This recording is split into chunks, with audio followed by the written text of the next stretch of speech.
শিক্ষার্থীরা তোমরা এই অংশটি দেখে নিলে। এই অংশটি তোমরা বেশ কয়েকবার প্র্যাকটিস করবে।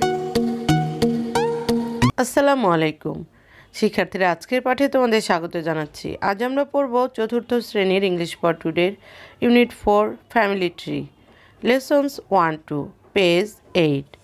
এই অংশটি পড়ার আগে আমরা এই অংশ থেকে কিছু গুরুত্বপূর্ণ শব্দের অর্থ শিখে নেব। শব্দগুলোর অর্থ শিখে নেই। ফ্যামিলি পরিবার, কোয়েশ্চেন প্রশ্ন, আনসার উত্তর দেওয়া, হাজব্যান্ড স্বামী, ট্রি গাছ, অ্যাবাউট সম্পর্কে। শিক্ষার্থীরা তোমরা এই শব্দের অর্থগুলো সুন্দরভাবে শিখবে। এবার আমরা পরের অংশ পড়ব। Section A, look at the family tree of Farzana and Jamil. Farzana ও জামিলের বংশলতিকাটি দেখো।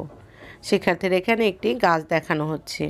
সেই গাছের একদম নিচে ছবি আছে আলতাবউদ্দিন এবং জাহানারা বেগমের। আলতাবউদ্দিন এবং জাহানারা বেগম হলো এই পরিবারের সবচেয়ে বয়স্ক ব্যক্তি। ওনারা হলেন জামিল এবং ফারজানার দাদা দাদি। এরপর যাদের ছবি দেখানো হচ্ছে তারা হলেন আজিজ আহমেদ এবং রেহানা পারভিন। ওনারা হলেন জামিল এবং ফারজানার বাবা মা। তারপর জামিল এবং ফারজানার ছবি দেখানো হয়েছে। ফ্যামিলি ট্রি দ্বারা এটা বোঝানো হচ্ছে যে একটা পরিবারের মূল ব্যক্তি কারা, তারপরে কারা আসছে, তারপরে কারা এসেছে। যেমন আমার পরিবারের মূল ব্যক্তি দুজন হলো আমার দাদা দাদি, তারপরে এসেছেন আমার বাবা মা, সেখান থেকে এসেছি আমি এবং আমার ভাই। তাহলে আমরা কিন্তু বুঝে নিলাম ফ্যামিলি ট্রিটা কী। শিক্ষার্থীরা তোমরা নিশ্চয়ই এটি বুঝতে পারলে। এখন আমরা পরের অংশটি পড়ব। Section B, answer the questions about the family tree. বংশলতিকাটি সম্পর্কে প্রশ্নগুলোর উত্তর দাও। শিক্ষার্থীরা আমরা পূর্বের পাঠে যে ফ্যামিলি ট্রিটি দেখেছি সেখানে জামিল এবং ফারজানার দাদা দাদি এবং বাবা মা সম্পর্কে জেনেছি। এখানে এই ফ্যামিলি ট্রি নিয়েই কিছু প্রশ্ন দেওয়া আছে। সেই প্রশ্নগুলোর উত্তর এখন আমরা শিখব। 1 number, who is the Jahanara Begum? Who is her husband? Jahanara বেগমকে তার স্বামীর নাম কি? Answer, Jahanara Begum is Jamil and Farzana's grandmother. Her husband is Altabuddin. Jahanara Begum হচ্ছেন জামিল ও ফারজানার দাদি, তার স্বামী হচ্ছেন Altabuddin. 2 number, who is Jamil and Farzana's father? Who is their mother? Jamil ও ফারজানার বাবাকে, তাদের মাকে? Answer, Jamil and Farzana's father is Aziz Ahmed. There mother is Rehana Parvin. Jamil ও ফারজানার বাবা হলেন আজিজ আহমেদ, তাদের মা হলেন Rehana Parvin. 3 number, who is Aziz Ahmed's father? Who is his mother? Aziz আহমেদের বাবাকে, তার মাকে? Answer, Aziz Ahmed's father is Altabuddin, his mother is Jahanara Begum. Aziz আহমেদের বাবা হলেন আলতাবউদ্দিন, তার মা হলেন জাহানারা বেগম। শিক্ষার্থীরা আমরা এই 3টি প্রশ্নের উত্তর জেনে নিলাম। এবার আমরা পরের অংশ দেখব।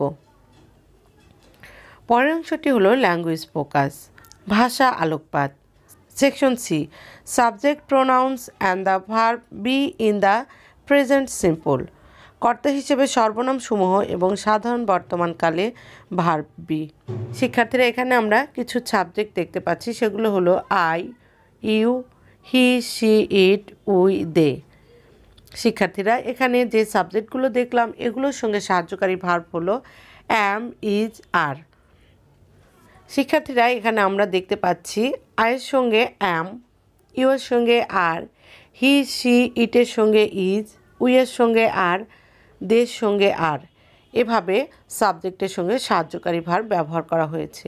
সাবজেক্টের সঙ্গে এই সাহায্যকারী ভার্বগুলো কীভাবে সংক্ষিপ্ত রূপে লিখতে হয় এবং নামবোধক বাক্যে লিখতে হয় সেগুলো এখন আমরা পড়ব।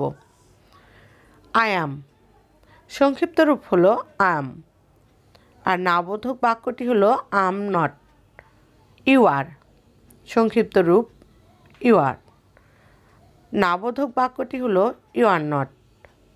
হি, শি, ইট এগুলোর সঙ্গে সাহায্যকারী ভার্ব হলো ইজ। সংক্ষিপ্ত রূপ হলো হিজ, শিজ, ইটস।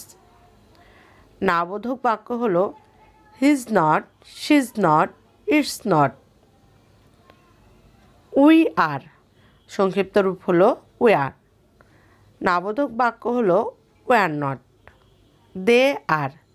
সংক্ষিপ্ত রূপ হলো দে আর। নাবোধক বাক্য হলো দে আর নট।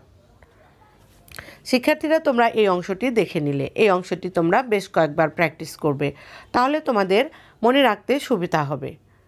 এতক্ষণ সাথে থাকার জন্য অসংখ্য ধন্যবাদ। ক্লাসটি যদি ভালো লাগে অবশ্যই তোমরা লাইক, কমেন্ট করবে এবং বন্ধুদের সাথে শেয়ার করে দিবে। পরবর্তী ক্লাস দেখার আমন্ত্রণ জানিয়ে আজকের মতো বিদায় নিচ্ছি। আল্লাহ হাফেজ।